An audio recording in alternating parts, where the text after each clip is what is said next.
아버님, 저 배가 너무 아파요. 살려주세요. 고아라 그런가. 엄살은 아주 청산유수지. 명절 전날 만삭의 몸으로 혼자 100인분의 전을 부치던 며느리. 그녀의 다리 사이로 붉은 선혈이 쏟아져 나오는데도 시어머니는 소금을 뿌리며 부정탄다고 혀를 찼습니다. 하지만 그녀는 몰랐습니다. 그 순간 눈보라를 뚫고 돌아온 시아버지가 문 밖에서 모든 것을 지켜보고 있었다는 사실을요. 이따위 제사는 개나 줘버려라. 쾅! 거실을 뒤흔든 굉음과 함께 수십 년간 이어온 가문의 제사상이 산산조각 났습니다. 그리고 그날 이 집안의 족보는 완전히 불타 없어졌습니다. 피보다 진한 돈, 그리고 돈보다 더 진한 진짜 가족의 이야기. 며느리의 찢어진 사진 한 장이 불러온 100억대 반전 드라마. 칠형제의 탐욕을 무너뜨린 시아버지의 통쾌한 사이다. 복수극이 지금 시작됩니다. 사연 시작하기 전에 구독을 꾹 눌러주세요. 오늘도 행복이 넘쳐나길 기원하겠습니다. 오늘의 사연 시작합니다. 겨울바람이 칼날처럼 매서운 대안의 밤이었습니다. 50년 만에 쏟아진 폭설은 온 세상을 하얗게 집어삼켰고 산골짜기 외딴 대저택은 고립된 섬처럼 눈 속에 파묻혀 있었습니다. TV 뉴스에서는 앵커가 심각한 표정으로 고속도로 마비 소식을 전하고 있었지만 이 집 부엌에는 그보다 더 차가운 냉기가 감돌고 있었습니다. 후후. 부엌 구석 다 쓰러져가는 가스레인지 앞에서 만삭의 임산부 순애가 가쁜 숨을 몰아쉬고 있었습니다. 남산만한 배를 힘겹게 받치고 쪼그려 앉은 그녀의 입에서 하얀 입김이 뿜어져 나왔습니다. 난방이라곤 들어오지 않는 냉골 부엌.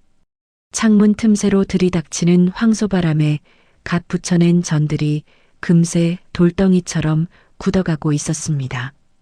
기름 쩐내에 속이 뒤집힐 때마다 순애는 헛구역질을 참으려 입술을 깨물었습니다. 하지만 벽 하나를 사이에 둔 거실의 풍경은 딴 세상이었습니다. 아싸, 고돌이. 형님, 이번 판도 제가 싹쓸이네요. 어머머, 동서. 손목에 모터 달았어? 어떻게 패가 짝짝 붙니? 호호. 형님도 참. 일단 이거 한 점 드셔봐요. 2+1 한우라 그런지 입에서 살살 녹내 녹아. 후끈한 보일러 열기 속에 시어머니 귀래와 6 형님들은 최고급 한우를 구워대며 화투판을 벌이고 있었습니다. 고소한 고기 냄새가 문틈으로 넘어올 때마다 하루 종일 굶은 순애의 뱃속에선 천둥 같은 꼬르륵 소리가 요동쳤습니다.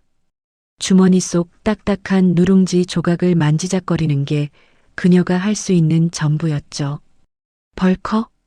그때 부엌 문이 거칠게 열리며 시어머니 귀래가 들이닥쳤습니다. 야, 너 지금 거기서 뭐하냐?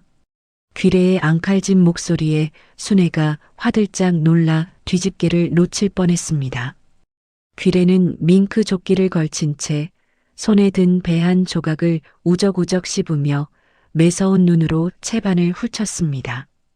아직도 이것밖에 못했어? 군뱅이가 기어가도 너보단 빠르겠다. 해가 중천인데 언제까지 민기적거릴 거야? 어머니 죄송해요. 허리가 끊어질 것 같아서 잠시만. 허리?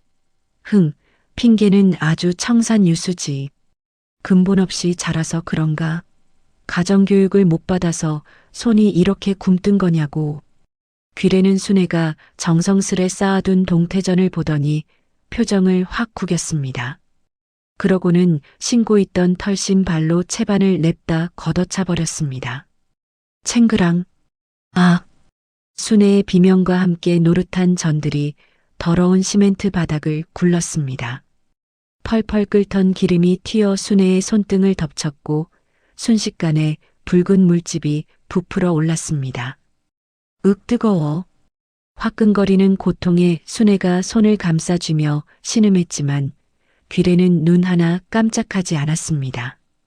오히려 혀를 끌끌 차며 순애의 이마를 검지손가락으로 쿡쿡 찔러댔습니다. 쯧쯧, 아까운 식용유만 버렸네. 야, 너 이거 몸으로 때워서 다 갚아. 알았어? 어머니 손이 너무 화끈거려요. 엄살 좀 작작 부려. 그깟 기름 방울 좀 튀었다고 죽는 신용은. 옛날엔 애 낳고 탯줄 끊자마자 바질 나갔어. 어디서 약한 척이야? 귀래는 싱크대로 성큼성큼 걸어가더니 설거지통에 담겨있던 시커먼 행주빤물을 바가지 가득 퍼왔습니다. 촤! 아! 차가운 구정물이 순애의 얼굴과 목을 타고 흘러내렸습니다. 뼛속까지 파고드는 한기에 순애의 몸이 사시나무 떨듯 격렬하게 떨렸습니다. 귀래는 빈 바가지를 바닥에 내던지며 쏘아붙였습니다. 정신 차려. 해 뜨기 전까지 100인분 제사상 다 못 채워놓으면 내 발로 나가는 게 좋을 거야. 우리 집안에 밥만 축내는 식충이는 필요 없으니까. 귀래는 콧방귀를 흥 끼며 다시 거실로 나가버렸습니다. 쾅! 닫히는 문소리가 순애의 가슴을 후벼 팠습니다. 순애는 젖은 옷자락을 부여잡고 바닥에 흩어진 전들을 하나하나 주워 담았습니다. 서러움에 북받친 눈물이 뚝뚝 떨어져 식은 전 위로 맺혔습니다. 여보 제발 전화 좀 받아. 순애는 덜덜 떨리는 손으로 휴대폰을 꺼내 남편 진국에게 수십 번째 통화 버튼을 눌렀습니다. 지금은 통화량이 많아 연결이 지연되고 있습니다. 야속한 기계음만 귓가를 때렸습니다. 폭설로 고립된 산골짜기. 세상에 홀로 버려진 듯한 공포가 엄습했습니다. 밖에는 미친 듯이 눈보라가 치고 안에는 악기 같은 시댁 식구들이 버티고 있는 생지옥. 순애는 다시 무거운 몸을 일으켜 프라이팬 앞에 섰습니다. 뱃속의 아기가 살려달라는 듯 거세게 발길질을 해댔습니다. 아가야 미안해. 엄마가 미안해. 조금만 더 참자 아빠 곧 오실 거야. 시간은 야속하게도 빠르게 흘렀습니다. 새벽 2시가 넘어가자 거실의 웃음소리도 잦아들었습니다. 형님들은 하나둘씩 하품을 하며 방문을 열었습니다. 아우, 피곤해 죽겠네. 동서, 내일 아침에 먹을 과일 미리 좀 깎아놔. 알지? 토끼 모양으로 예쁘게. 아, 맞다 동서. 커피 물 좀 올려줘. 믹스 말고 원두로 갈아서 내려와. 향긋하게. 그녀들은 순애를 쳐다보지도 않고 방문 너머로 툭툭 명령을 던졌습니다. 순애는 퉁퉁 부어올라 감각조차 없는 다리를 질질 끌며 무거운 과일 쟁반과 커피잔을 날랐습니다. 손목이 으스러질 듯 아팠지만 거역할 힘조차 없었습니다. 새벽 3시 반. 드디어 귀래도 거실 소파에 벌러덩 드러누웠습니다. 하지만 잠을 자려는 게 아니었습니다. 순애가 잠시라도 쉴까봐 감시하려는 심산이었죠. 야, 물 떠와. 얼음 동동 띄워서 다리 좀 주물러라. 네가 일 처리를 늦게 해서 신경 쓰느라 온몸이 쑤신다. 순애는 고장난 로봇처럼 움직였습니다. 물을 떠다 바치고 귀래의 두꺼운 종아리를 주물렀습니다. 손가락 마디마디가 비명을 질렀지만 멈출 수 없었습니다. 30분마다 떨어지는 불호령에 순애의 정신은 혼미해져 갔습니다. 그러다 잠시, 아주 잠시였습니다.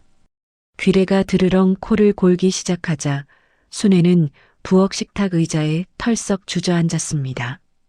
긴장이 풀리자마자 쏟아지는 졸음과 극심한 피로가 순애를 덮쳤습니다. 꾸벅. 고개가 떨어지려는 찰나였습니다. 이게 미쳤나? 벼락 같은 고함과 함께 순애의 머리채가 뒤로 획 젖혀졌습니다. 아! 어머니. 어디서 건방지게 어른이 눈 시퍼렇게 뜨고 있는데 처자빠져자? 내가 아주 우습지? 고아라고 봐줬더니 기어오르는 거야? 귀래는 순애의 머리채를 휘어잡고 질질 끌어 바닥에 패대기 쳤습니다.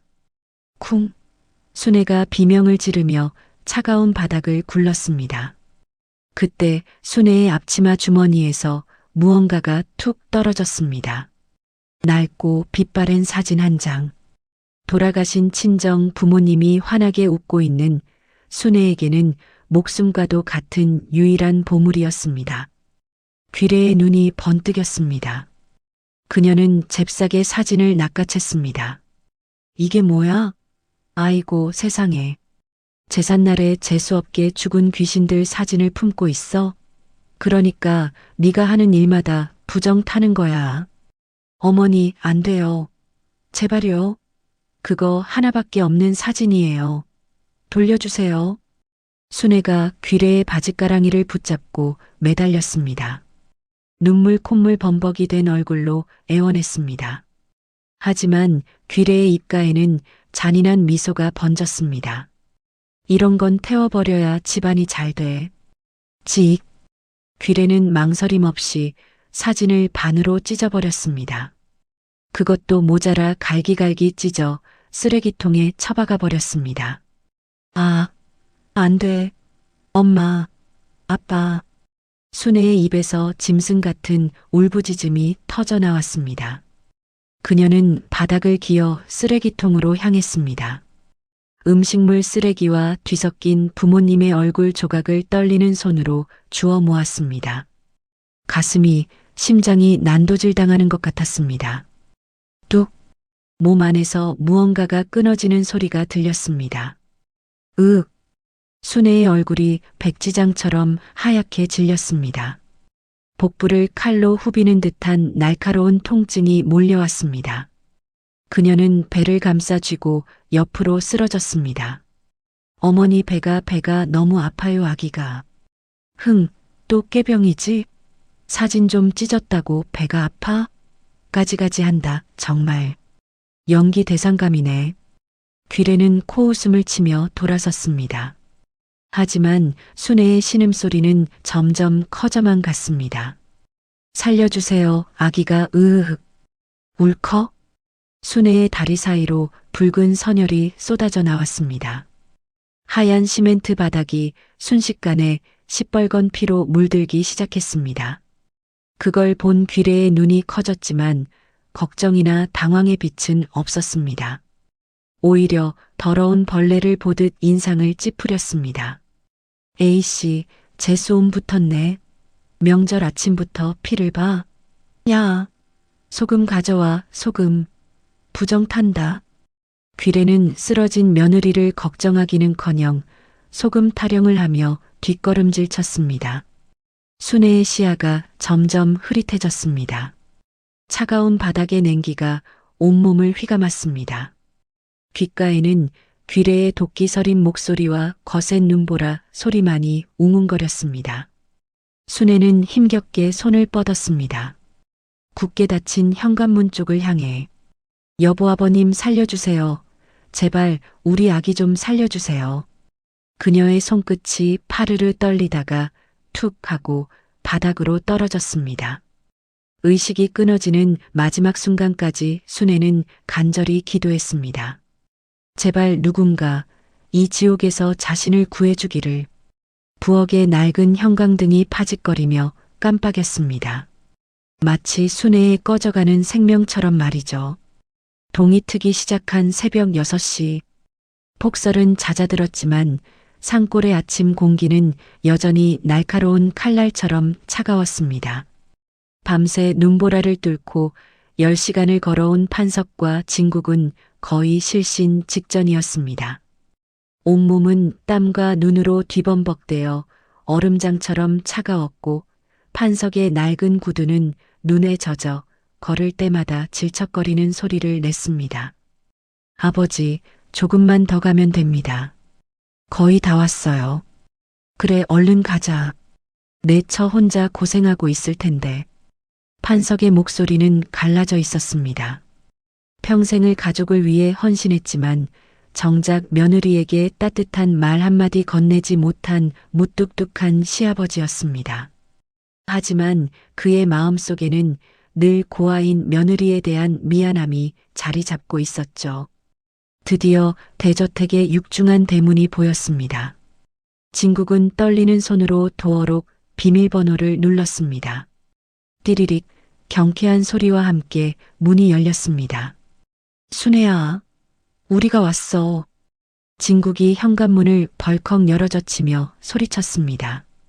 고소한 전 냄새와 따뜻한 온기가 반겨줄 거라 기대했던 두 사람을 맞이한 건 코를 찌르는 비릿한 피 냄새와 냉골 같은 향기였습니다.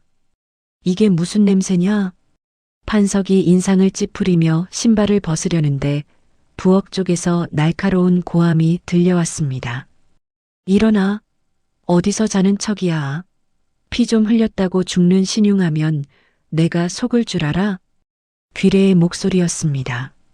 진국은 본능적으로 불길한 예감을 느꼈습니다. 신발도 벗지 못한 채 부엌으로 뛰어들어간 진국의 눈앞에 믿을 수 없는 광경이 펼쳐졌습니다. 차가운 시멘트 바닥, 흥건하게 고인 붉은 피 웅덩이 속에 아내 순애가 창백한 얼굴로 쓰러져 있었습니다. 순애야.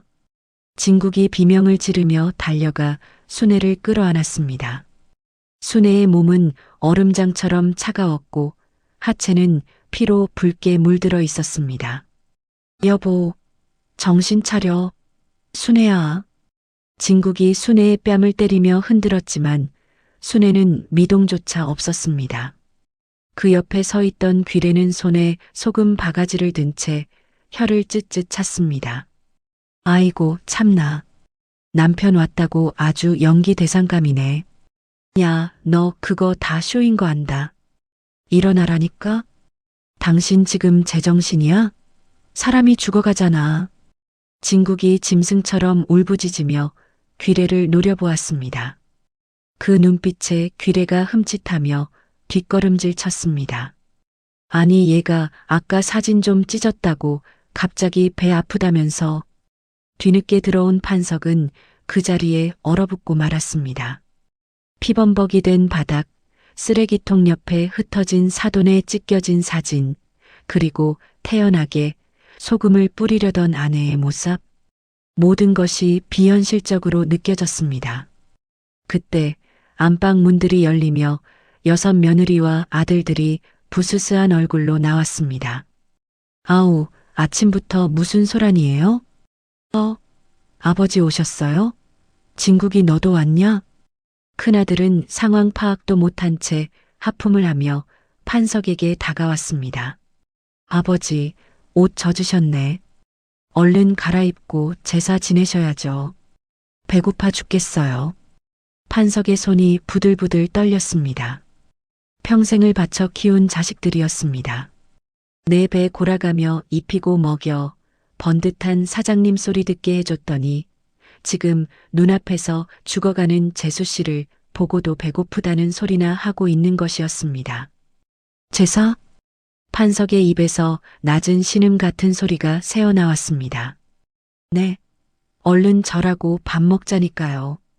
판석은 천천히 고개를 들어 거실 한가운데 차려진 제사상을 바라보았습니다.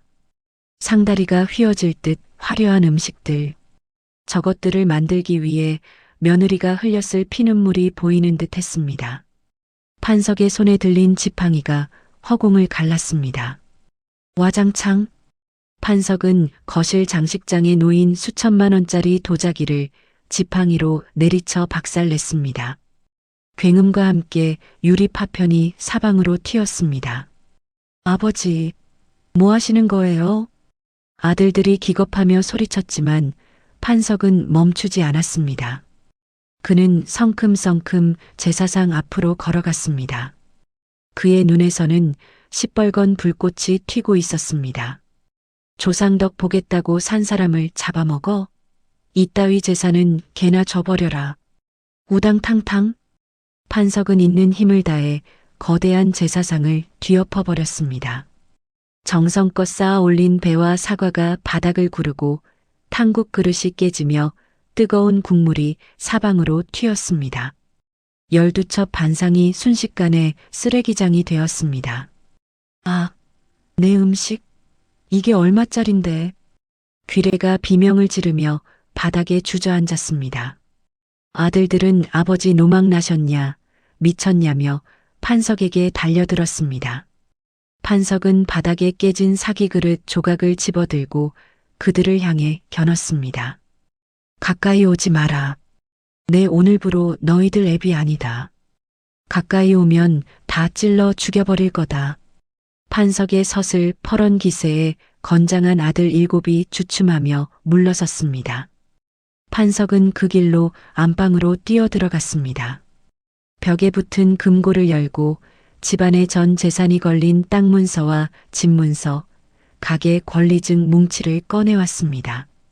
거실로 나온 판석은 떨리는 손으로 라이터를 켰습니다. 아버지, 안 돼요. 그거 우리 거잖아요. 내놔요. 그거 태우면 우리 다 죽어요. 가족들이 사색이 되어 달려들려 했지만 판석은 불이 붙은 서류 뭉치를 그들 눈앞에 흔들어 보였습니다. 매캐한 연기와 함께 수십억 원어치의 문서들이 검게 타들어갔습니다. 너희 거? 웃기지 마라. 이건 내 피고 내 살이다. 이깟 종이 쪼가리 내가 죽기 전에 다 사회에 기부해 버릴 거다. 너희한텐 땡전 한 푼, 아니 빚더미만 남겨줄 테니 그리 알아라. 판석은 불타는 문서들을 바닥에 내동댕이 쳤습니다. 아들들과 며느리들이 불을 끄겠다며 허둥지둥 발을 구르는 꼴이 가관이었습니다. 판석은 그 아수라장 속에서 자신의 도장과 신분증만 챙겨 주머니에 넣었습니다. 그리고 부엌으로 걸어갔습니다. 진국은 피투성이가 된 수뇌를 업고 울고 있었습니다. 판석은 진국의 어깨를 감싸쥐었습니다. 진국아, 가자. 아버지, 이 지옥 같은 곳에서 나가자. 내가 잘못했다. 내 욕심 때문에 너희를 죽일 뻔했어. 판석은 멍하니 서 있는 가족들을 향해 마지막으로 돌아섰습니다. 잘 들어라. 너희 칠형제가 쌀 한 톨 나른 적 있냐? 며느리 하나 잡아서 호의호식한 데가 톡톡히 치르게 해주마. 오늘부로 우린 남이다. 다시는 나를 아버지라 부르지 마라. 판석의 목소리는 차분했지만 그 어떤 고함보다 무거웠습니다. 귀래가 달려와 판석의 바짓가랑이를 잡았습니다. 영감, 갈 거면 입고 있는 옷이라도 벗고 나가. 당신이 번 돈 다 우리 거야. 못 가. 판석은 혐오스러운 벌레를 보듯 귀래를 내려다보았습니다. 이건 알아. 더러운 손 치워. 판석은 매몰차게 귀래를 뿌리쳤습니다. 귀래가 엉덩방아를 찌우며 나뒹굴었습니다. 판석은 뒤도 돌아보지 않고 현관문을 열었습니다. 휘오. 거센 눈보라가 집 안으로 들이닥쳤습니다. 하지만 그 차가운 바람조차 집안의 썩은 공기보다는 상쾌하게 느껴졌습니다. 진국은 수뇌를 더욱 꽉 업고 판석의 뒤를 따랐습니다. 세 사람은 하얀 눈 속으로 아무것도 보이지 않는 길을 향해 걸음을 옮겼습니다. 뒤에서는 귀래의 악다구니와 아들들의 고함 소리가 들려왔지만 그들의 귀에는 더 이상 들리지 않았습니다. 그렇게 그들은 가족이라는 이름의 지옥을 탈출했습니다. 빈털터리가 되었지만 비로소 진짜 가족이 된 세 사람의 발자국만이 눈 위에 깊게 패여갔습니다. 읍내의 낡고 허름한 여관방. 곰팡이 냄새가 퀴퀴하게 배어있는 좁은 방에 수뇌가 뉘어졌습니다. 판석과 진국은 발을 동동 구르며 어쩔 줄 몰라 했습니다. 수뇌의 안색은 잿빛으로 변해 있었고 식은 땀으로 젖은 머리카락은 이마에 달라붙어 있었습니다. 아버지, 구급차를 불러야 하는데 돈이. 진국이 주머니를 뒤집어 보였지만 나오는 건 먼지와 동전 몇 개뿐이었습니다. 판석 역시 빈털터리였습니다. 평생을 지역 유지 소리를 들으며 살았지만 실상은 껍데기뿐이었습니다. 7 아들의 사업 자금 대주느라 현금이란 현금은 모조리 탕진했고 남은 거라곤 아까 불태우는 신용만 했던 지금은 당장 현금화할 수도 없는 부동산 서류들 뿐이었으니까요. 내가 돈을 구해오마. 판석은 떨리는 손으로 손목에 차고 있던 낡은 금시계를 풀었습니다. 30년 전 귀래와 결혼할 때 예물로 받았던 것이었습니다. 그는 여관 주인에게 달려갔습니다. 이보시오, 주인장. 이거 순금시계요. 이거 맡길 테니 현금 좀 융통해 주시오. 며느리가 위독하오. 카운터에 앉아 TV를 보던 여관 주인은 판석이 내민 시계를 힐끗 보더니 코웃음을 쳤습니다. 아저씨, 요즘 세상에 이런 누런 금시계를 누가 차요? 그리고 이거 도금 다 벗겨졌구만. 가짜 아니에요? 어디서 약을 팔아? 아니요. 진짜 금이요. 제발 부탁하오. 판석이 애원했지만 주인은 손을 휘휘 저으며 문전박대했습니다. 재수없게 아침부터 돈 없으면 방 빼요. 판석은 망연자실하여 방으로 돌아왔습니다. 그때 순애가 비명을 질렀습니다. 아, 배가 찢어질 것 같아요. 양수가 터진 것이었습니다. 더 이상 지체할 수 없었습니다. 진국은 순애를 다시 업고 미친 듯이 뛰쳐나갔습니다. 판석도 뒤따라 뛰었습니다. 눈길에 미끄러져 몇 번이나 넘어졌지만 아픔을 느낄 새도 없었습니다. 지나가는 트럭을 몸으로 막아서며 사정사정에 겨우 읍내의 작은 산부인과 응급실에 도착했습니다. 하지만 그곳은 또 다른 지옥이었습니다. 입원 보증금 200만 원입니다. 선결제하셔야 수속 진행됩니다. 원무과 직원의 사무적인 말투에 판석의 가슴이 철렁 내려앉았습니다. 저 지금 당장은 돈이 없는데 나중에 꼭 갚겠소. 제발 며느리랑 손주 먼저 살려주시오. 아버님, 요즘 돈 떼먹고 도망가는 분들이 한둘이 아니어서요. 규정상 안 됩니다. 직원은 행색이 남루한 판석과 진국을 아래 위로 훑어보더니 냉정하게 고개를 돌렸습니다. 그럼 응급처치라도 제발 수술이라도 먼저 해주시오. 보증인 없이는 수술실 배정도 힘듭니다. 일단 저기 복도 대기석에 계세요. 당직 의사 선생님 오시면 상태나 봐달라고 할게요.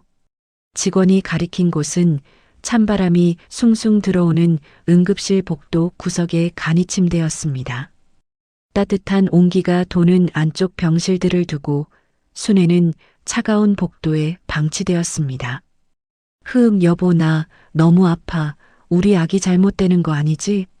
순애가 진국의 손을 잡고 울먹였습니다. 진국은 입술을 깨물며 눈물을 참았습니다. 무능한 가장, 무능한 남편. 자신에 대한 혐오감이 솟구쳤습니다. 판석은 더 이상 참을 수 없었습니다. 그는 원무과 창구 앞으로 달려가 무릎을 꿇었습니다. 이보시오. 내가 이 지역 유지 김판석이오. 내 이름 걸고 각서 쓰겠소. 제발 사람 좀 살려주시오. 판석은 쿵 소리가 나도록 바닥에 머리를 찧었습니다. 이마가 찢어져 피가 흘러내려 눈을 가렸지만 그는 멈추지 않았습니다. 자존심이고 뭐고 다 필요 없었습니다. 오직 며느리와 손주만 살릴 수 있다면 똥물이라도 기어들어갈 수 있었습니다. 아저씨, 여기서 이러시면 안 됩니다. 보안요원. 직원의 호출에 건장한 보안요원 2명이 달려왔습니다. 그들은 짐짝 취급하듯 판석의 양팔을 꺾어 끌어내려 했습니다. 이거나 사람 살려. 의사 불러와. 내 며느리가 죽는다고. 판석의 처절한 비명이 병원 로비를 울렸습니다. 병원 사람들은 혀를 차며 구경하거나 인상을 찌푸리고 지나갈 뿐이었습니다. 징! 그때 병원 로비의 자동문이 열렸습니다. 검은 정장을 입은 수행 비서들이 도열하고 그 사이로 고급 코트를 걸친 노신사가 들어왔습니다. 병원장이 버선발로 뛰어나와 허리를 굽혔습니다. 회장님, 누추한 곳까지 왕림해 주셔서 영광입니다. VIP 병실은 준비해 두었습니다. 노신사는 병원장의 말은 듣는 둥 마는 둥, 소란스러운 응급실 쪽을 바라보았습니다. 보안 요원들에게 질질 끌려가는 피투성이 노인. 노신사의 미간이 좁혀졌습니다. 잠깐. 노신사의 낮지만 위험 있는 목소리에 보안 요원들이 멈칫했습니다. 노신사는 천천히 판석에게 다가갔습니다. 가까워질수록 노신사의 눈동자가 커졌습니다.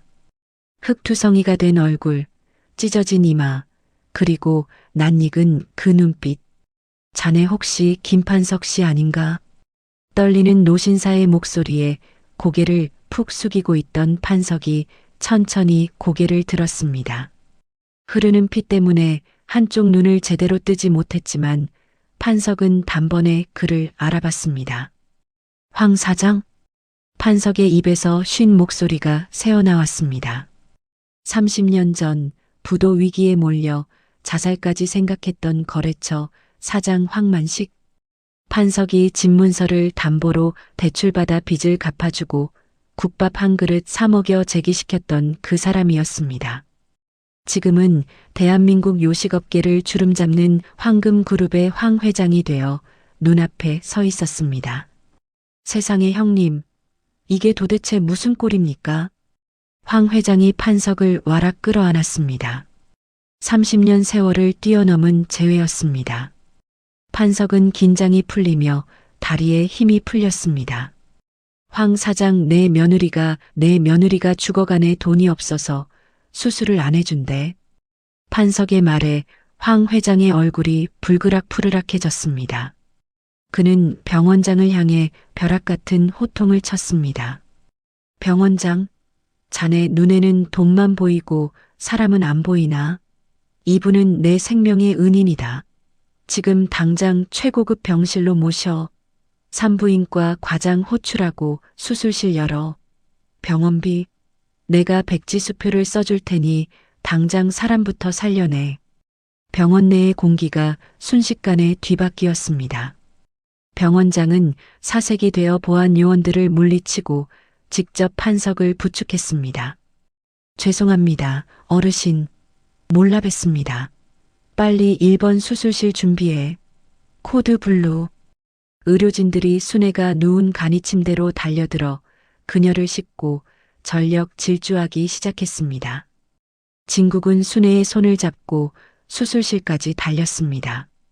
여보, 조금만 참아. 이제 살았어.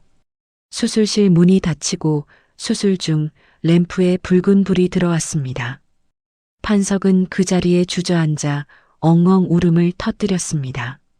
아이고, 감사합니다, 감사합니다. 황 회장은 흙투성이 바닥에 함께 앉아 판석의 피 묻은 손을 꼭 잡았습니다. 형님, 늦게 와서 죄송합니다. 정말 죄송합니다. 황 회장의 눈시울도 붉어졌습니다. 차갑고 비정했던 병원 로비가 두 노인의 뜨거운 눈물로 젖어들고 있었습니다. 일주일 뒤 읍내에서 가장 시설이 좋다는 산후조리원 VIP실. 따스한 햇살이 창문을 통해 들어와 아기 침대 위를 비추고 있었습니다. 순애는 곤히 잠든 아들의 볼을 조심스레 쓰다듬었습니다. 황 회장의 전폭적인 지원 덕분에 아기는 건강하게 태어났고 순애의 몸도 빠르게 회복되고 있었습니다. 똑똑. 노크 소리와 함께 황 회장이 들어왔습니다. 그의 뒤에는 비서가 영이 잔뜩 찍힌 봉투를 들고 서 있었죠. 몸은 좀 어때? 불편한 건 없고? 회장님 덕분에 너무 편하게 지내고 있어요. 정말 감사합니다. 순애가 침대에서 일어나려 하자 황 회장이 손을 저어 말렸습니다. 앉아있어, 앉아있어. 판석 형님 며느리면 나한텐 조카나 다름없지. 황 회장은 비서에게 눈짓을 했고 비서가 순애에게 봉투를 건넸습니다. 이거 얼마 안 되지만 받아둬. 출산 축하금 겸 생활비야. 형님 체면 생각하지 말고. 순애는 봉투를 흘긋 보고는 고개를 가로저었습니다. 회장님, 마음만 감사히 받겠습니다. 저희 병원비 내주신 것만으로도 평생 갚지 못할 은혜입니다. 더 이상 신세 질 수는 없습니다. 허허, 이 사람아. 거절할 게 따로 있지. 지금 빈털털이라며? 애 분유값이라도 해야 할 거 아니야. 아닙니다. 동정이나 적선이 아니라 제 실력으로 당당하게 아이와 아버님을 모시고 싶습니다. 순애의 눈빛은 단호했습니다. 그녀는 잠시 머뭇거리더니 침대 옆 협탁에 놓인 보온병을 가리켰습니다. 회장님, 실례가 안 된다면 제가 만든 미역국 맛 좀 봐주시겠어요? 조리원 주방장님께 양해를 구하고 직접 끓여봤습니다. 황 회장은 의아한 표정을 지었지만 순애의 간절한 눈빛을 거절할 수 없어 숟가락을 들었습니다. 산모가 끓인 미역국이라 뭐 뻔한 맛이겠지. 그는 별다른 기대 없이 국물을 한 숟가락 떠서 입에 넣었습니다. 꿀꺽. 순간 황 회장의 눈이 휘둥그레졌습니다. 숟가락을 든 손이 허공에 멈췄습니다. 이 맛은. 황 회장은 급하게 한 숟가락 더, 아니 그릇째 들고 국물을 들이켰습니다. 30년 전 부도난 그를 데리고 판석이 사줬던 시장통 그 허름한 국밥집의 맛. 아니, 그보다 훨씬 깊고 진하고 처절한 맛이 혀끝을 감아 돌았습니다. 어떻게 이런 맛이 나지? 맹물에 미역만 넣은 것 같은데. 황 회장이 믿을 수 없다는 듯 순애를 쳐다봤습니다. 순애는 담담하게 대답했습니다. 시집살이 10년 동안 싼 식재료만 던져주고 맛없으면 매를 맞았습니다. 살기 위해서, 맞지 않기 위해서 울면서 간을 맞추다 보니 저도 모르게 터득하게 되더라고요. 순애의 생존형 손맛.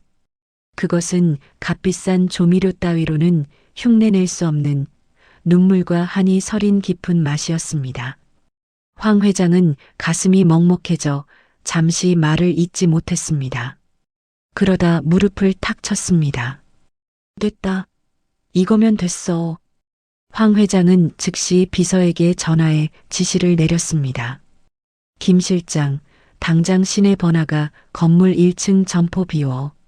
그래, 그 오랫동안 비어있던 낡은 가게. 거기 인테리어 싹 뜯어 고치고 주방 설비 최고급으로 넣어. 전화를 끄는 황 회장이 순애의 손을 덥석 잡았습니다. 자네, 나랑 동업하지. 자네 손맛이면 내 프랜차이즈를 뛰어넘을 수 있어. 임대료? 보증금? 그런 거 필요 없어. 나중에 성공해서 갚아. 이건 투자가 아니라 자네 실력에 대한 확신이야. 그렇게 순애네 진국 곰탕 창업 프로젝트가 시작되었습니다. 가게는 오랫동안 방치되어 거미줄이 치고 페인트가 벗겨져 흉물스러웠지만 세 사람에게는 꿈의 궁전처럼 보였습니다. 으쌰. 인부를 쓸 돈을 아끼기 위해 세 사람은 직접 팔을 걷어붙였습니다. 진국은 썩은 목재를 뜯어내고 판석은 쭈그리고 앉아 바닥 타일을 하나하나 닦았습니다. 순애는 아기를 포대기에 업고 페인트 칠을 했습니다. 몸은 고대도 얼굴에는 웃음꽃이 피었습니다. 하지만 세상은 그들을 가만두지 않았습니다. 칠형제가 이 소식을 듣고 몰려온 것입니다. 어이구, 거지들이 장사놀이하네. 야, 이런 다 쓰러져가는 데서 누가 밥을 처먹냐? 곧 망한다에 내 손목 건다. 위생불량으로 신고나 해야지. 형들은 가게 앞에 침을 뱉고 가거나 지역 커뮤니티에 저 식당 주인이 정가자다. 음식 재활용한다는 악성 루머를 퍼뜨렸습니다. 여보, 저 사람들 말 신경 쓰지 마. 그럼요. 우리가 맛으로 보여주면 돼요. 순애는 이를 악물었습니다. 밤마다 시어머니 몰래 적어두었던 꼬질꼬질한 레시피 노트를 꺼내 연구를 거듭했습니다. 수없는 실패 끝에 맹물만 넣어도 사골국보다 깊은 맛이 나는 비법 양념장을 완성했습니다.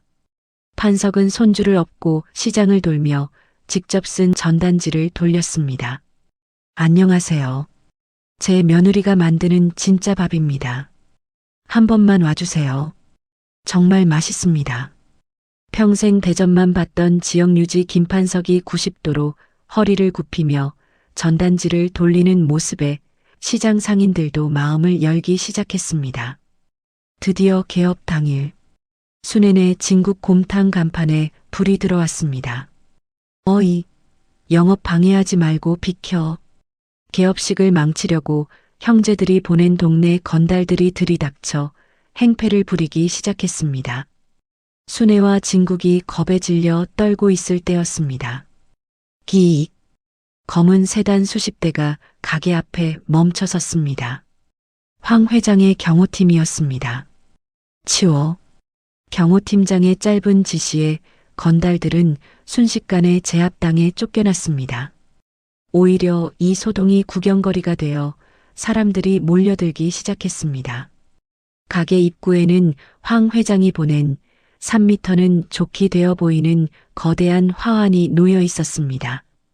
대한민국 요식업 대부 황만식, 순애내 진국 곰탕의 맛을 보증합니다. 화환 문구를 본 손님들이 웅성거리며 줄을 서기 시작했습니다. 오픈 10분 만에 가게 안은 만석이 되었습니다. 여기 국밥 하나요. 여기 수육 추가요. 주방에서 펄펄 끓는 육수를 국자에 담는 순애의 손놀림이 춤을 추듯 빨라졌습니다.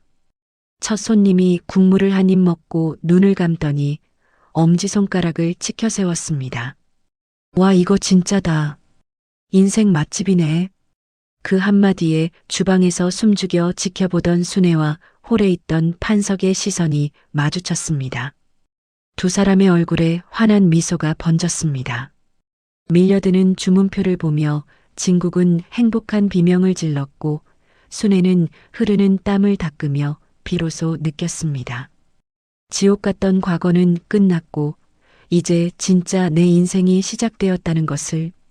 가게 밖 전봇대 뒤에서 이를 지켜보던 형제들은 질투에 눈이 멀어 주먹을 부들부들 떨었습니다. 그들의 눈빛은 더욱더 비열하게 빛나고 있었습니다. 시간은 빠르게 흘러 6개월이 지났습니다. 순애내 진국 곰탕은 이제 지역을 넘어 전국구 맛집으로 소문이 자자해졌습니다. 점심시간이면 대기 번호표를 뽑고 1시간은 기본으로 기다려야 할 정도였죠. 유명 유튜버들이 앞다퉈 가게를 찾아와 먹방을 찍어댔고 방송국 카메라들도 심심치 않게 드나들었습니다. 자, 37번 손님, 들어오세요. 진국은 카운터에서 마이크를 잡고 능숙하게 손님을 안내했습니다. 하얀 조리복을 입고 오픈 주방을 지휘하는 순애의 모습에서는 더 이상 쭈그리고 앉아 전을 부치던 며느리의 그늘을 찾아볼 수 없었습니다. 그녀는 당당한 오너 셰프이자 직원들을 통솔하는 카리스마 넘치는 리더였습니다. 판석은 이제 국민 할아버지로 통했습니다.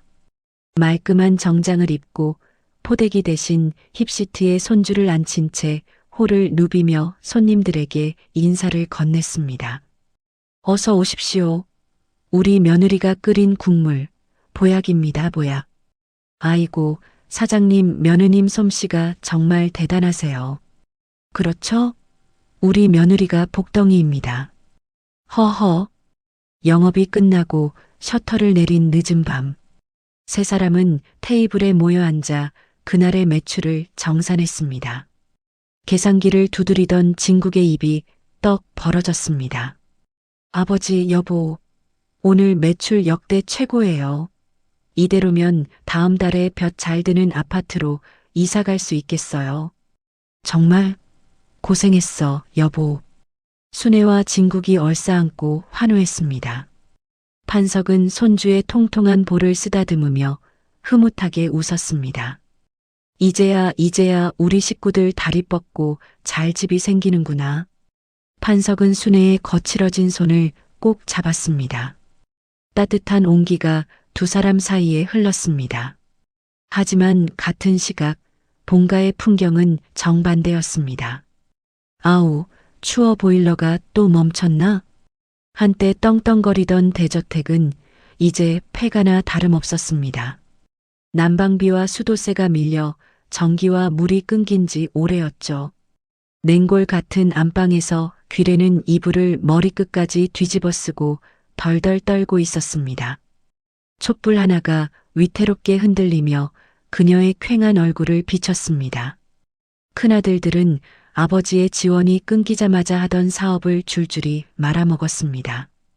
빚쟁이들에게 쫓겨 도망 다니는 신세가 되었고, 사치만 알던 며느리들은 돈 없는 시어머니 모시기 싫다며 짐을 싸서 친정으로 도망가 버렸습니다. 꼬르륵. 배고픔을 참다 못한 귀래가 휴대용 버너에 물을 올렸습니다. 불어터진 라면을 허겁지겁 먹으며 습관처럼 DMB를 켰습니다. 네, 오늘은 화제의 맛집 순애네 진국곰탕의 성공 비결을 알아봅니다. 화면 속에 환하게 웃고 있는 순애와 판석의 모습이 클로즈업 되었습니다. 아버님의 전폭적인 지원과 믿음이 있었기에 가능했습니다. 아버님 사랑합니다. 허허, 우리 며느리 최고지. 행복해 보이는 그들의 모습에 귀래의 눈이 뒤집혔습니다. 저 전현이 내 돈, 내 집 다 뺏어가고 지들만 잘 먹고 잘 살아? 귀래는 먹던 라면 냄비째 화면을 향해 던졌습니다. 쨍그랑. 액정이 박살났지만 깨진 화면 속 순애는 여전히 비웃듯 환하게 웃고 있었습니다. 귀래는 바닥을 치며 통곡했습니다. 아이고 내 팔자야. 저 은혜도 모르는 것들이 나만 쏙 빼놓고. 그때 현관문이 열리며 칠형제가 우르르 몰려들어왔습니다. 며칠 씻지도 못한 듯 꾀죄죄한 몰골들이었습니다. 어머니, 방송 보셨어요? 아버지 가게 대박 났대요. 우리가 이러고 있을 때가 아니에요. 저 가게랑 돈, 법적으로 따지면 아버지 거니까 우리한테도 상속권이 있다고요. 큰아들의 눈이 탐욕으로 번들거렸습니다. 근데 아버지가 우릴 만나주지도 않잖아. 가게 근처만 가도 경호원들이 막아서고. 그러니까 머리를 써야지. 아버지, 요새 좀 이상하지 않아? 말도 어눌하고 행동도 느리고. 둘째 아들이 비열한 웃음을 흘리며 속삭였습니다. 치매. 뭐? 아버지를 치매 환자로 몰아가는 거야. 그래서 성년후견인 신청을 하는 거지. 그럼 아버지 재산 관리는 법적 보호자인 장남, 형이 하게 되는 거라고.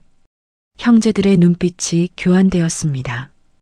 패륜적인 계획이었지만 돈에 눈이 먼 그들에게 도덕 따위는 중요하지 않았습니다. 그리고 내가 알아봤는데 아버지가 매주 월요일 오전에 혼자 은행에 현금 입금하러 가시더다고. 그때를 노리자고. 흥신소를 통해 뒷조사까지 마친 둘째가 구체적인 범죄 계획을 털어놓았습니다. 그래, 내가 그동안 며느리한테 당한 위자료까지 다 받아내야 해. 내 목도 챙겨줘라. 귀래까지 가세했습니다. 남편을, 아버지를 정신병자로 몰아 재산을 가로채려는 가족들. 그들은 이미 사람이 아니었습니다. 굶주린 하이에나 떼였습니다. 인감도장은 어떻게 하지? 걱정 마. 내가 아버지 필체 연습해놨어. 위임장 하나 만드는 건 일도 아니지. 그날 밤 순애네 가족은 쾌적한 새 아파트 계약서에 도장을 찍으며 행복해하고 있었습니다. 여보, 우리 이제 진짜 내 집 생기는 거야? 그럼. 아버님 방은 제일 볕 잘 드는 남향으로 해드렸어. 판석은 잠든 손자를 바라보며 가슴이 벅차올랐습니다. 하지만 문득 등골이 서늘해지는 기분을 느꼈습니다. 설명할 수 없는 불안감. 창밖 어둠 속에서 무언가가 자신을 노려보는 듯한 느낌. 기분 탓이겠지. 이제 다 잘 될 거야. 판석은 고개를 저으며 불안감을 떨쳐내려 애썼습니다. 하지만 폭풍 전야처럼 고요한 밤, 순애네 가족의 단란한 웃음소리와 본가 식구들의 섬뜩한 음모가 교차되며 긴장감은 최고조를 향해 달리고 있었습니다. 주말 저녁 순애네 진국 곰탕은 발 디딜 틈 없이 북적였습니다. 밖에는 대기줄이 길게 늘어서 있었고 주방에서는 쉴 새 없이 뚝배기 끓는 소리가, 홀에서는 손님들의 악자지껄한 대화 소리가 가득 찼습니다. 3번 테이블 수육대자 나갑니다. 여기 육수 좀 더 주세요. 직원들이 부족해지자 판석도 소매를 걷어붙였습니다. 7순이 넘은 나이에도 20kg 쌀가마니를 번쩍 들어 옮기며 며느리를 돕는 모습에 단골 손님들은 엄지를 치켜 세웠습니다. 사장님, 정정하십니다, 그려. 허허, 밥심 아니겠습니까? 많이들 드십시오. 화기애애한 분위기 속 가게 문이 거칠게 열리며 술 냄새를 풍기는 덩치 큰 사내 2명이 들어왔습니다. 형제들이 사주한 것이 분명해 보이는 불량배들이었습니다. 그들은 자리에 앉자마자 큰 소리로 떠들며 주변 손님들에게 위화감을 조성했습니다. 야, 여기 국밥에 뭐 넣은 거 아니야? 맛이 왜 이래? 아줌마, 이리 와봐. 주방에 있던 순애가 놀라 달려나갔습니다. 손님, 무슨 문제라도 있으신가요? 문제? 야, 국물에서 바퀴벌레 나왔잖아. 이거 봐. 사내는 미리 준비해온 벌레 시체를 뚝배기에 집어넣고는 뻔뻔하게 소리쳤습니다. 어머, 그럴 리가 없는데요. 저희는 세스코 정기관리에. 시끄러. 어디서 말대꾸야? 이거 어떻게 책임질 거야? 보상금 내놔. 사내는 다짜고짜 순애의 멱살을 잡으려 했습니다. 그때였습니다. 내 며느리한테 손대지 마. 판석이 쌀가마니를 내려놓고 번개같이 달려왔습니다. 사내가 펄펄 끓는 뚝배기를 들어 순애에게 집어 던지려는 찰나 판석이 몸을 날려 순애 앞을 막아섰습니다. 퍽! 뜨거운 국물이 판석의 등과 목덜미로 쏟아졌습니다.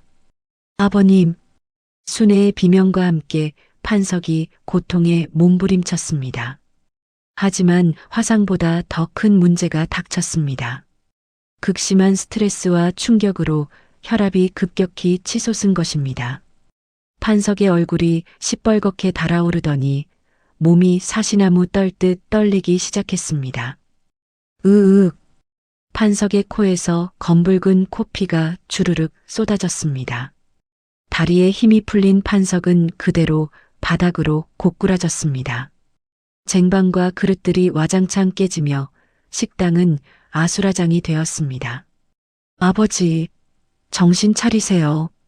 119, 빨리 119 불러요. 진국이 달려와 판석을 안았지만 판석은 입에 거품을 물고 경련을 일으키더니 이내 축 늘어졌습니다. 의식이 끊어진 것입니다. 구급차 사이렌 소리가 요란하게 울리고 판석은 인근 대학병원 응급실로 이송되었습니다. 뇌출혈입니다. 뇌압이 너무 높아요. 당장 수술실로. 의료진들이 긴박하게 움직였습니다. 수술실 앞 피 묻은 조리복을 입은 채 덜덜 떨고 있는 순애와 진국.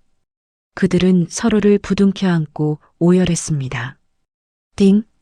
그때 엘리베이터 문이 열리며 익숙한, 아니 혐오스러운 얼굴들이 때로 몰려왔습니다. 귀래와 칠형제였습니다. 아버지, 아버지 어디 계세요? 그들은 슬픈 표정을 짓는 척했지만 눈빛은 탐욕으로 번들거리고 있었습니다. 응급실 침대에 놓인 간호사가 미처 치우지 못한 판석에 피 묻은 옷가지 바구니를 보자마자 그들의 본색이 드러났습니다. 야, 뒤져봐. 가게 열쇠랑 도장 어딨어? 큰아들이 판석의 옷주머니를 거칠게 뒤지기 시작했습니다. 둘째는 지갑을 찾아 현금을 세어보고 있었습니다. 아버지의 생사보다 돈이 먼저인 짐승들이었습니다. 지금 뭐 하는 짓이야? 진국이 달려들어 큰형의 손을 뿌리쳤습니다. 아버지가 수술실에 계시는데 지금 돈이 중요해? 당신들이 사람이야? 이 자식이 어디서 형한테 대들어?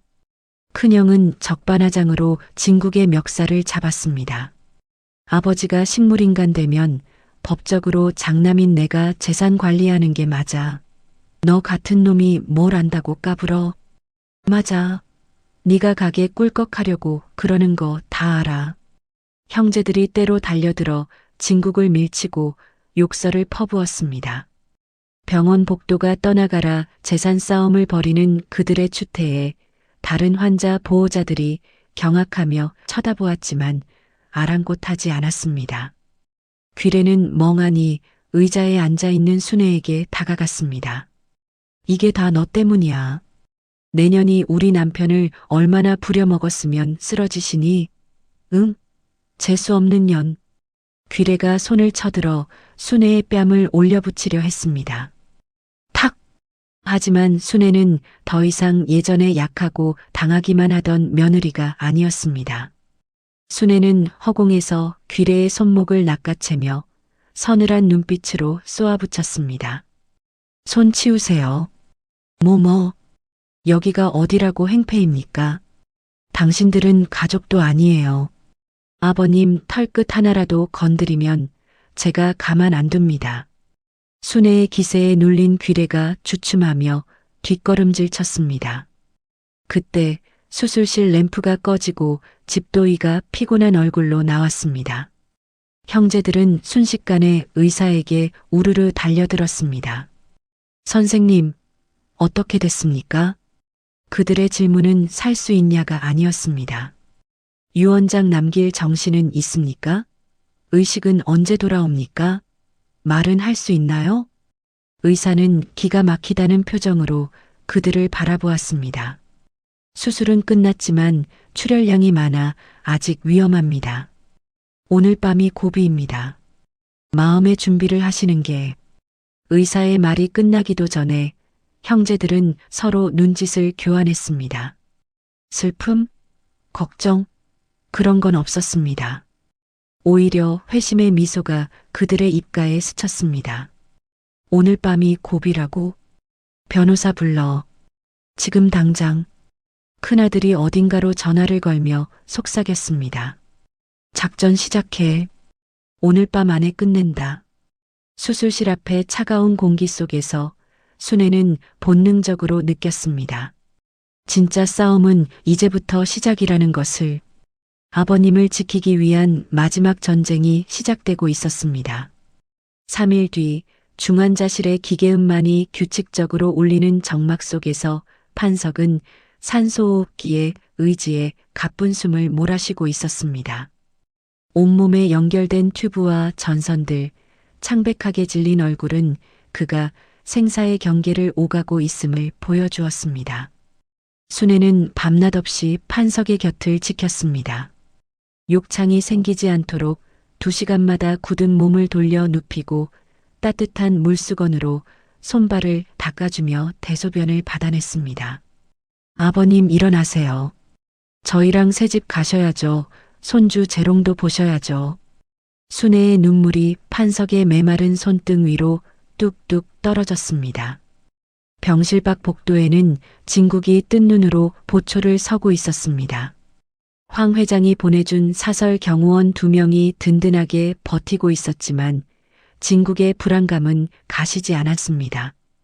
형제들이 무슨 짓을 저지를지 몰랐기 때문입니다. 그리고 그 우려는 현실이 되었습니다. 새벽 3시 병원이 가장 조용한 시간. 엘리베이터 문이 열리며 검은 양복을 입은 용역 깡패 10수명이 들이닥쳤습니다. 그 뒤로 귀래와 칠형제 그리고 비열하게 생긴 변호사가 따라왔습니다. 비켜. 우리가 직계 가족이다. 아버지를 뵙겠다는데 내 놈들이 뭔데 막아. 큰아들이 고래고래 소리를 지르자 용역들이 경호원들을 밀어붙이기 시작했습니다. 안 됩니다. 면회 시간이 아닙니다. 진국이 온몸으로 막아섰지만 수정 열세였습니다. 용역들의 무자비한 주먹질에 경호원들이 쓰러지고 진국 역시 바닥에 내동댕이 쳐졌습니다. 이계 자식들아. 진국이 피를 토하며 소리쳤지만 형제들은 그를 밟고 지나갔습니다. 그들은 거칠게 중환자실 문을 열어젖혔습니다. 아버님, 놀란 순애가 벌떡 일어나 문을 가로막았습니다. 여긴 못 들어와요. 나가요. 이게 어디서? 둘째 아들이 순애의 머리채를 잡고 바닥으로 내동댕이 쳤습니다. 순애가 비명을 지르며 넘어지자 귀래와 형제들이 하이에나처럼 판석의 침대로 몰려들었습니다. 그들은 의식 없는 판석의 손을 억지로 끄집어냈습니다. 변호사가 미리 작성해온 전 재산양도 각서와 식당 운영권 포기 각서를 펼쳐들었습니다. 빨리 해. 시간 없어. 큰아들이 판석의 엄지손가락에 붉은 인주를 듬뿍 묻혔습니다. 그리고 억지로 지장을 찍으려 했습니다. 영감, 어차피 갈 거면 곱게 가. 애들한테 다 주고 가라고. 귀래는 악기 같은 표정으로 판석의 귀에 대고 소리쳤습니다. 그것도 모자라 판석의 생명줄인 산소호흡기 마스크에 손을 댔습니다.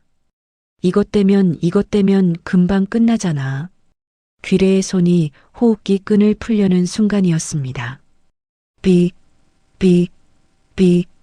심전도 모니터의 경고음이 요란하게 울리기 시작했습니다. 그리고 기적 같은 일이 벌어졌습니다. 판석의 손가락이 미세하게 꿈틀거렸습니다. 큰아들이 놀라 손을 멈췄습니다. 판석에 감겨있던 눈꺼풀이 파르르 떨리더니 번쩍 뜨였습니다. 그 눈빛, 그것은 죽어가는 노인의 눈빛이 아니었습니다. 지옥에서 돌아온 저승사자의 형형한 눈빛이었습니다. 판석은 흐릿한 시야 속에서 자신의 손가락을 억지로 잡고 있는 아들들과 호흡기를 때려던 아내의 얼굴을 똑똑히 목격했습니다.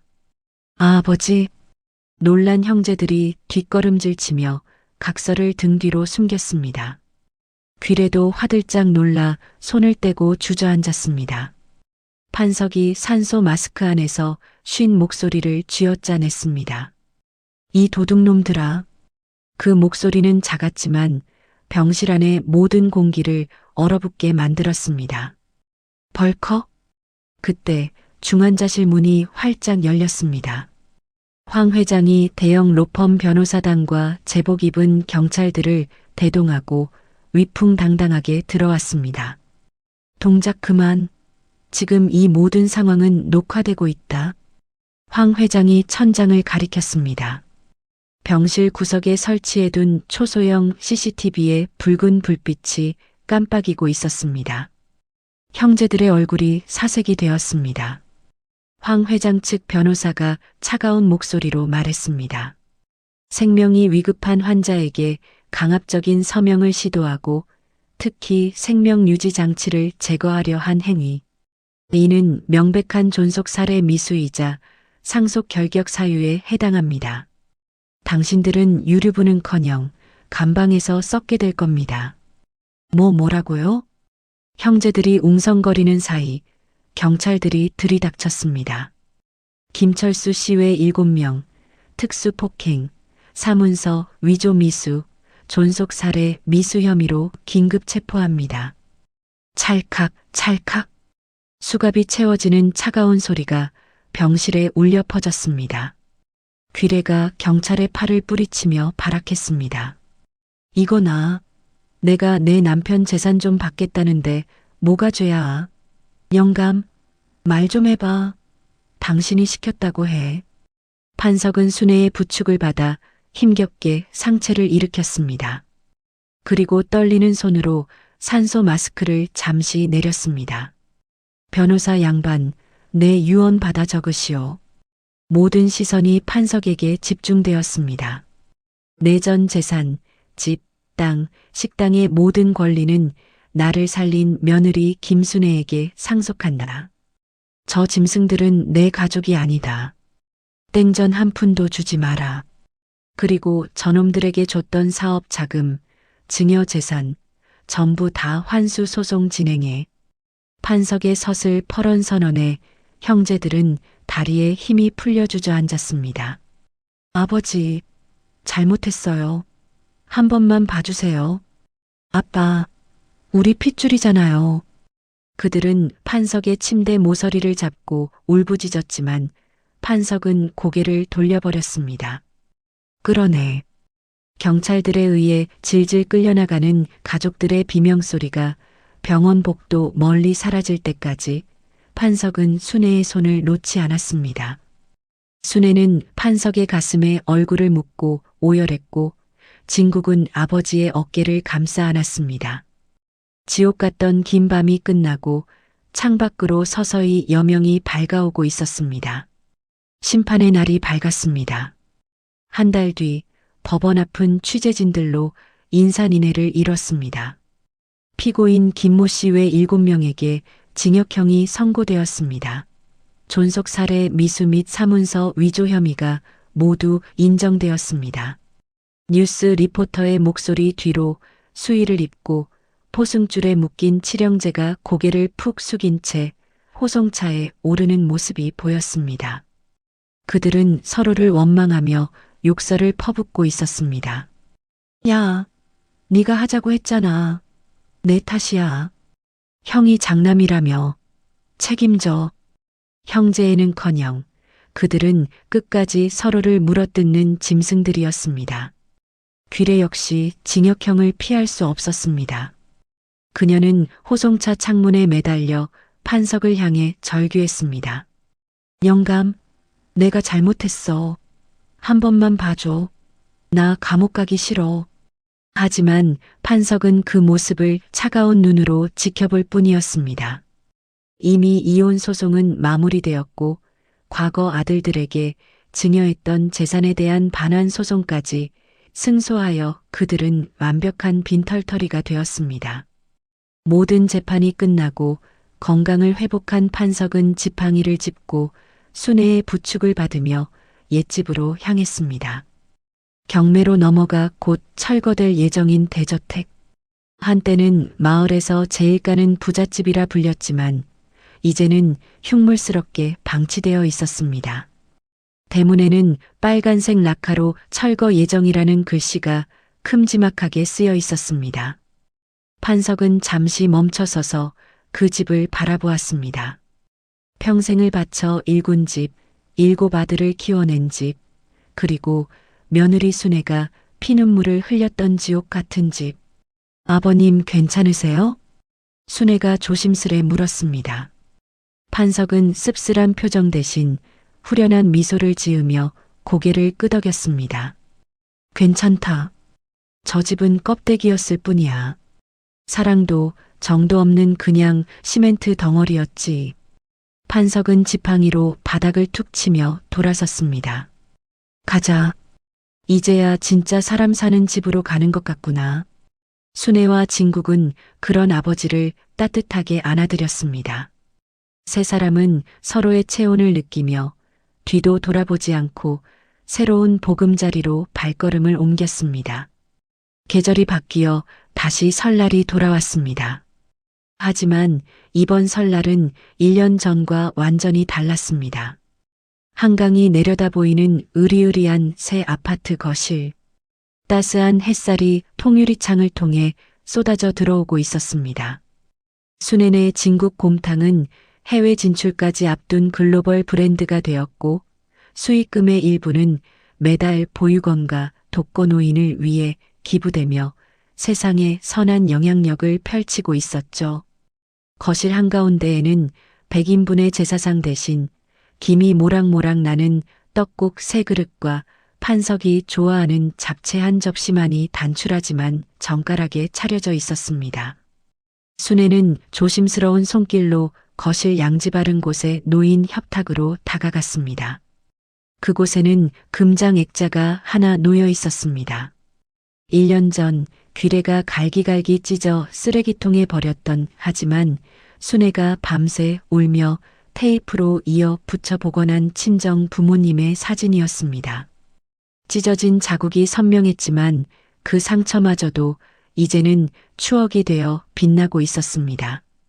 판석은 그 사진 앞으로 다가가 가장 먼저 절을 올렸습니다. 사돈어른 새해 복 많이 받으십시오. 못난 사돈 만나 고생 많으셨습니다. 판석의 목소리가 가늘게 떨렸습니다. 며느리 순애, 제가 목숨 걸고 잘 지키겠습니다. 손주 녀석도 잘 키우겠습니다. 하늘에서 지켜봐 주십시오. 걱정 마십시오. 판석은 눈시울을 붉히며 사진을 쓰다듬었습니다. 그리고 이 방은 영원히 사돈어른 방입니다. 언제든 오셔서 쉬다 가십시오. 판석의 따뜻한 배려에 순애는 감동의 눈물을 흘렸습니다. 친정 부모님이 살아계셨다면 아마 이런 따뜻한 설날을 보내셨을 겁니다. 자, 떡국 식겠다. 어서 먹자. 세 사람은 식탁에 둘러앉았습니다. 판석은 이제 막 아장아장 걷기 시작한 손자를 무릎에 앉히고 떡국을 호호 불어 먹여주었습니다. 아이고, 우리 강아지 잘 먹네. 많이 먹고 쑥쑥 커라. 손자가 방긋 웃으며 떡국을 받아 먹자 판석의 얼굴에는 세상을 다 가진 듯한 행복한 미소가 번졌습니다. 1년 전 분노로 차례상을 엎던 그 무서운 얼굴은 온데간데 없었습니다. 아버님도 많이 드세요. 올해는 더 건강하셔야죠. 그래, 고맙다. 너희도 많이 먹거라. 판석은 숟가락을 내려놓고 진국과 순애를 번갈아 바라보았습니다. 내가 살아보니 그렇더라. 피가 섞였다고 다 가족이 아니야. 서로의 아픔을 보듬어주고 이렇게 따뜻한 밥 한 끼 웃으며 나누는 게 그게 진짜 식구지. 판석의 말에 순애와 진국은 고개를 끄덕였습니다. 창밖으로는 한방눈이 소복이 내리고 있었지만 거실 안은 그 어느 때보다 따뜻했습니다. 자, 건배하자. 우리 진짜 가족의 탄생을 위하여. 위하여. 세 사람은 물잔을 부딪히며 환하게 웃었습니다. 그들의 웃음소리가 넓은 거실을 가득 채웠습니다. 화면은 거실벽에 걸린 새로운 가족 사진을 클로즈업했습니다. 판석과 순애, 진국, 손자, 그리고 그 옆에 나란히 놓인 복원된 친정 부모님의 사진까지 6명의 가족이 함께 환하게 웃고 있었습니다. 사진 아래로 진정한 가족의 탄생이라는 자막이 떠오르며 시련을 딛고 일어선 그들의 희망찬 미래를 축복하듯 이야기는 막을 내렸습니다. 여러분, 오늘 사연 어떠셨나요? 피 한 방울 섞이지 않았지만 서로의 아픔을 감싸 안으며 진정한 가족이 된 시아버지와 며느리의 이야기였습니다. 반면 같은 핏줄을 타고났음에도 돈 앞에서 부모마저 버린 칠형제의 최후는 정말 비참했죠. 서로의 아픔을 보듬어주고 따뜻한 밥 한 끼 나누는 게 진짜 식구다. 판석 할아버지의 마지막 대사가 가슴 깊이 남습니다. 어쩌면 가족이란 태어날 때 정해지는 것이 아니라 살아가며 만들어가는 것일지도 모릅니다. 오늘 저녁에는 사랑하는 가족들에게 따뜻한 말 한마디, 전화 한 통 건네보시는 건 어떨까요? 오늘 이야기가 마음에 드셨다면 구독과 좋아요 꼭 눌러주시고 알림 설정까지 부탁드립니다. 여러분의 소중한 댓글은 다음 영상을 만드는데 큰 힘이 됩니다. 지금까지 감동 실화 사연이었습니다. 시청해주셔서 감사합니다. 늘 건강하시고 행복하세요.